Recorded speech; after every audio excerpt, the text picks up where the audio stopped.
আসসালামু আলাইকুম। সবাই কেমন আছেন? তো সবাই যারা সৌদি আরবে থাকেন, সকাল ৭টা বাজে, এখন ৭:30।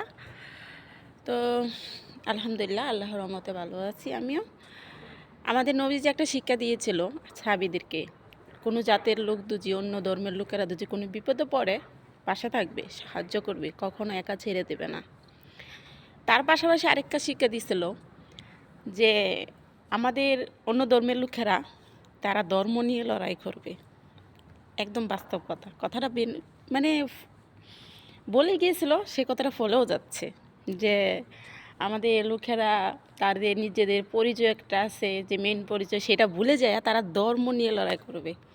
আসলে বাস্তব যেটা সেটাই হচ্ছে, যারা হযরত মুহাম্মদ সাল্লাল্লাহু আলাইহি ওয়াসাল্লাম নবীজিদেরকে বলে, সাহাবীদেরকে বলে গিয়েছিল, কোরআনের আয়াতেও আছে সেটা, আল কোরআনও আছে।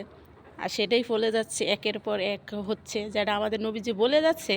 আসলে একের পর এক আমরা দেখতেই পাচ্ছি সেই বাণীগুলা, যে আমরা আমাদের পরিচয় ভুলে দিয়ে আমরা ধর্ম নিয়ে লড়াই করব।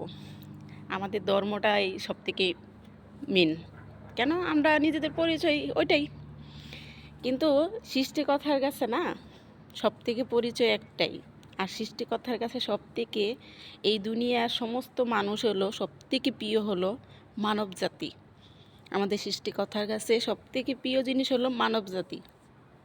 তাই সৃষ্টিকর্তা সবথেকে পছন্দ করে মানব জাতিকে।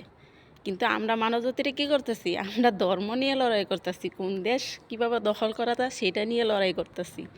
আমাদের কাছে এখন ধর্ম তো একটা জাস্ট চিল্লা, একটা মানুষকে কেন্দ্র করে, একটা মানুষকে আগলে ধরে, আর ধর্মটাকে কেন্দ্র করে, ধর্মটাকে অস্ত্র বানায় আমরা মানে রক্তারক্তি করতেছি। আমাদের পরিচয় ভুলে গেছি যে আমরা সবার থেকে সত্য হলো মানব জাতি পরিচয়। আমাদের সৃষ্টিকর্তার কাছে সবথেকে প্রিয় জিনিস হলো মানব জাতি, সেটাই আমরা ভুলে যাচ্ছি।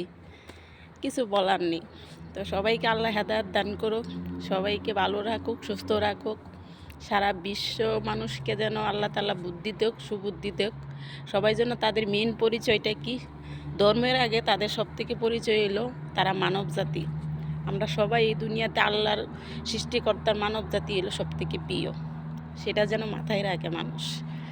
আর সেটার থেকে যেন আল্লাহ সবাইকে হেদায়েত দান করে। আমিন।